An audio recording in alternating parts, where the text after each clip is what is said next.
Hi, Blue Marble Riders, and welcome back. Welcome to Almost a Motorcycle Podcast, episode 2.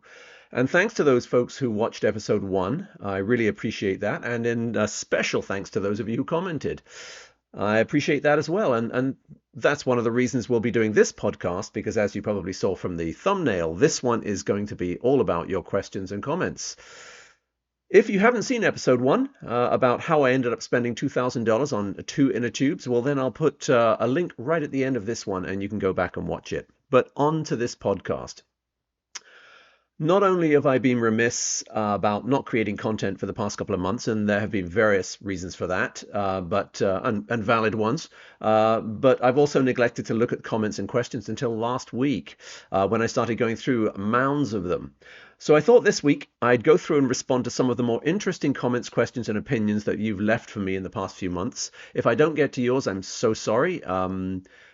I just picked literally 4 or 5. These are going to be short podcasts. I'm not going to go on for 45 minutes or something like that. Maybe in time, but just short right now. Okay, so motorcycles. The first 2 questions are related, and it's a question that I get a lot. It's a question that really resonates with me right now, and more on that maybe later.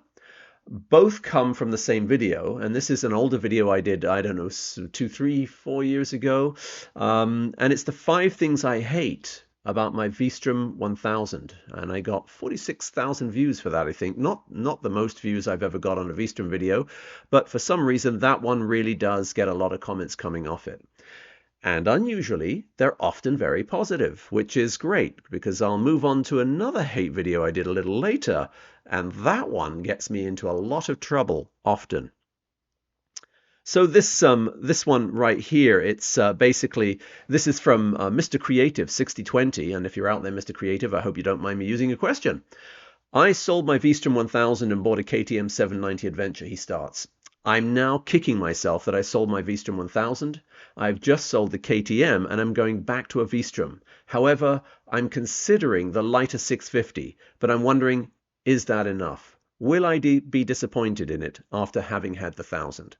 And before I answer his question, I'll just go to another one because I did say I get this a lot, and I do. This question has come up hundreds of times on various Vstrom videos, or this comment that I wish I hadn't sold my Vstrom. And again, more on that personally with me in at a later date. There will be a video that talks about that very thing. Anyway, second question related to the first one is by Denny Bly 6186. He's from Germany. I think English is his second language, so forgive my reading and perhaps a few grammatical errors on this, but we'll go for it. Thanks a lot for the video. I ride the BMW F800 GS, or I have ridden the BMW F800 GS for 10 years, and the clutch sounds exactly as horrible as the clutch on the Suzuki SV1000 SK3. I had it before this BMW.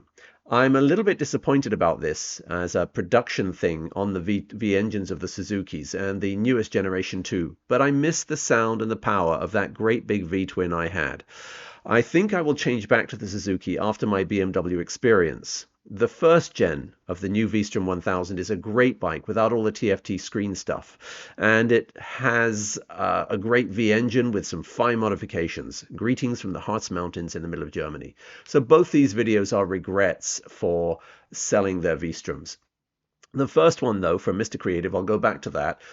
Should I go back and get a 650? Well, first of all, I'm not you, so I can't really give you that feedback. But in my opinion, and for me, as good as the 650 is, and I've done videos on that, I love the 650. It's a great all-round bike, and if I only had one bike to do everything, that would definitely be in the running. However, once I've had a bike and I've loved it to death, I do like new experiences. For you, what that would mean would be going to the 650. But for me, I'm just going to contradict myself here. I couldn't get away from that incredible torque at about 3,800. It maxed out at torque at 3,800 RPM, 4,000 RPM.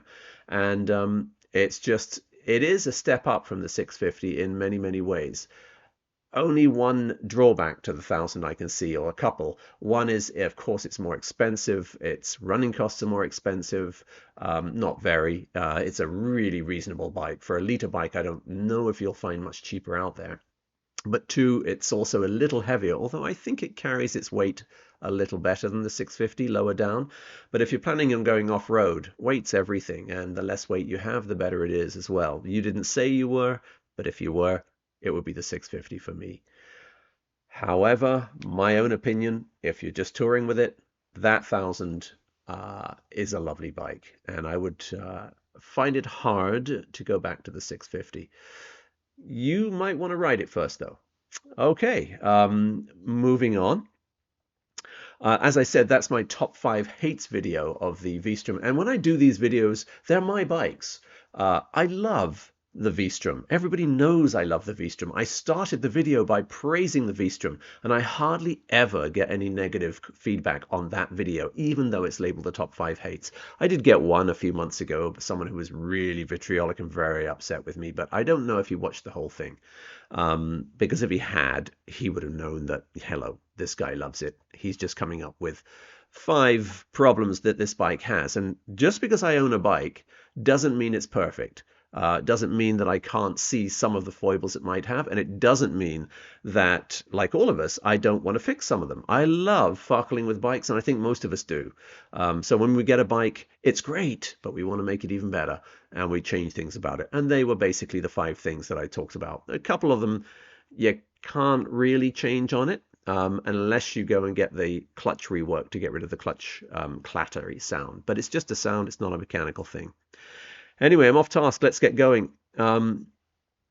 It's interesting to me that even though the top 5 hates Vstrom video gets very little negative feedback, a video that I did that's even more popular, in fact, I think it's one of the most popular Z900 RS videos I've done, even more popular than my top 5 mods on it, is the my top 5 hates for the Z900 RS. And on that one, the amount of vitriol I get is incredible. I don't know, it must be the different demographic that people have bought this. It's a beautiful bike.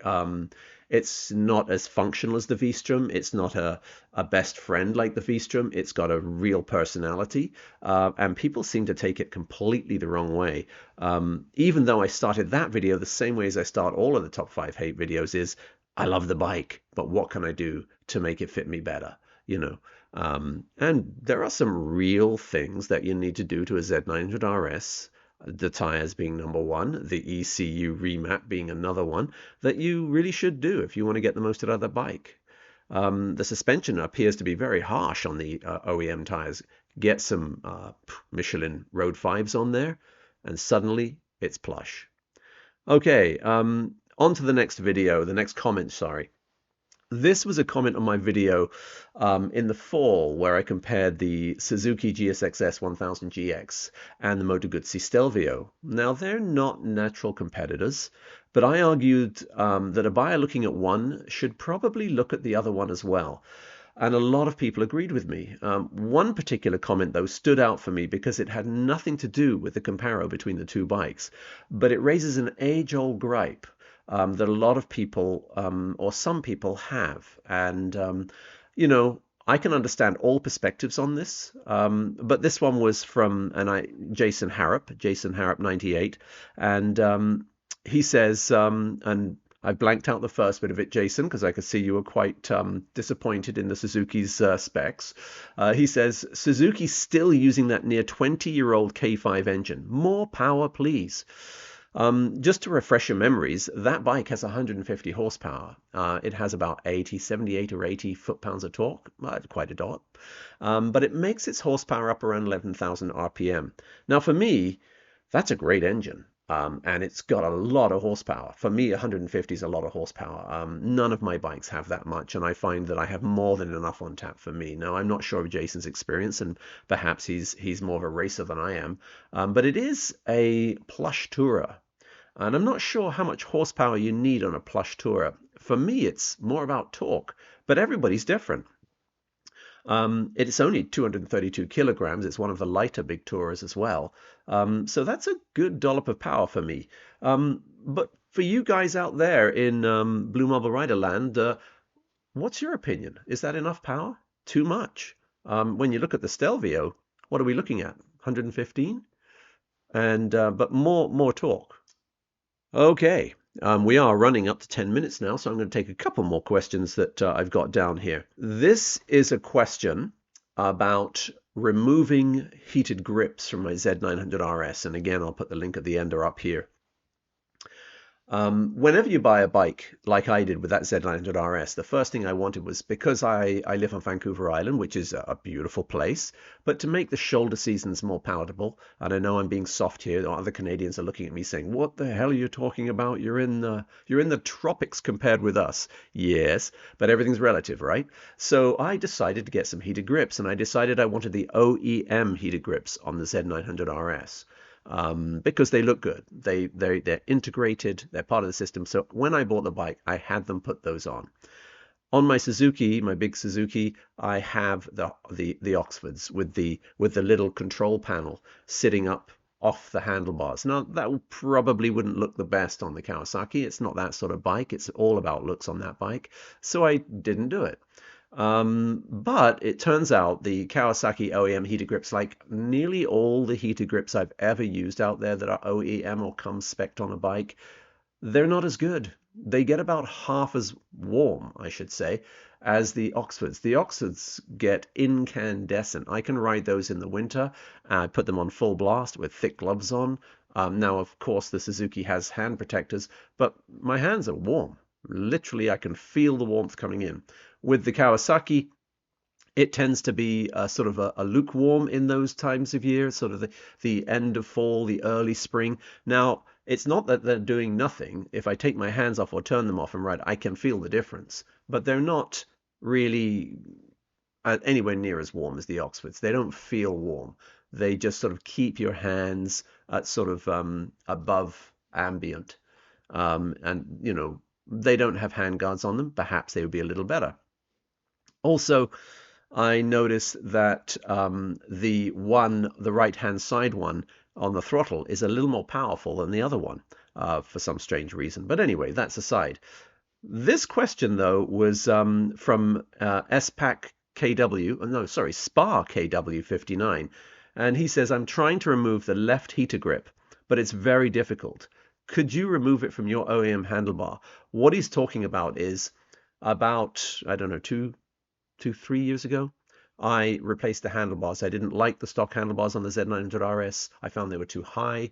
I didn't like the chrome. It's a black bike. I decided to get some LSL low bars or lower bars. However, when I went to remove the OEM heated grips, and this is a problem you'll find with a lot of bikes, it was almost impossible. In fact, it was impossible, I felt, to get the left side off without completely destroying it. So I ended up selling the bars to someone out, I think in Ontario, with the grips attached, and bought new integrated heated grips and put them on myself. So yeah, so SPA KW59, I couldn't do it. I'm not saying it's impossible. And if there's someone out there in Blue Marble Rider land that has done this, can you comment at the bottom of this video here? Maybe he'll touch base with us and find out if he can do it. You know, I tried heat gun, I tried chemicals. I was just seriously worried that I was going to damage the thing. And what was the point? Might as well just sell the bars with the heater grips on. And of course, that's the control side as well. So yeah, it was very, very tough to get them off. So if you have any ideas about that, please let me know. All right, I am going to wrap this one up. It's nearly 15 minutes now. Thanks for listening. Please do like and comment below. Let me know if you have any questions or a question you've left in my after one of the videos I haven't answered or you want more details on. Okay, thanks very much. I'll see you next time. This is the Blue Marble Rider, out. Once again, thanks for watching, everyone. If this is the first time you've watched, please consider subscribing. I do motorcycle reviews, motorcycle-related product reviews, off-road and on-road vlogs, as well as tours. Even though I'm not the most diligent poster, don't forget to follow me on social media. That's Instagram, Facebook, and Twitter. And to like. And especially, I'm begging you here, folks, subscribe. And don't forget to click the bell so that you're notified whenever I release a video. This is the Blue Marble Rider, out.